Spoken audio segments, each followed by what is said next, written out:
All right, let's turn to our first alert weather. We have our meteorologist, Tevin Wooten, here. It's one thing with the cold, but the winds just make it way worse, Tevin. Yeah, if you guys think back to yesterday, we were talking about the wind chill and how it literally wipes away that layer of body heat that's on your outer skin, which is why the jackets are so important. I'm sure you're telling your kids not only the jacket, but the scarf and the glove as well. Zip up. Zip, it's that's not true. enough to put it on.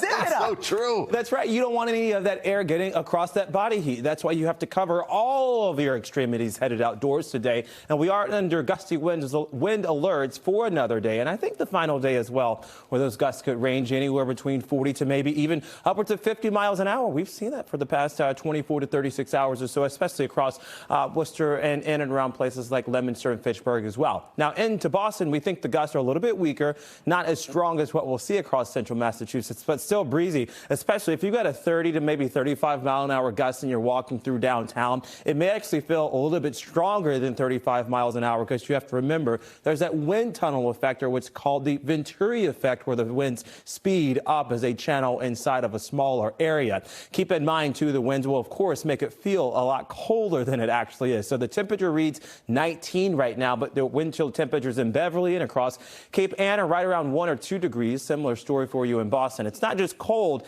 it's also snowy, too, for some of us across the Merrimack Valley and the Monadnocks this morning. I think that should continue through about mid-morning today and then slowly drift off down towards the south across northern portions of Rhode Island. This was in the forecast yesterday. Looks a little bit more confident today in terms of where we see that area of snow showers. I think Boston may get a few flakes, but it's most likely that we see that across Metro West, across the Merrimack Valley, and across the seacoast of New Hampshire.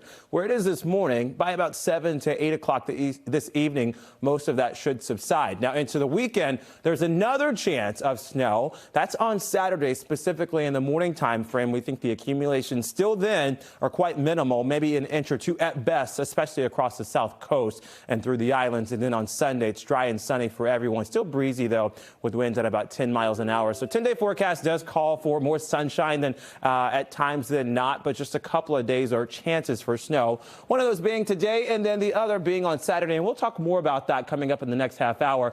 Friday is a much warmer day, relatively speaking, about 10 degrees warmer than today. 37 for a high on Friday and again on Sunday. If you had to pick one day out of the two this weekend, I'm saying pick Sunday. We've got dry skies all day long, not too many clouds, and temperatures at about 36 or 37 as well. It's only a couple of days in the 30s. We're back down into the 20s next week. Wow.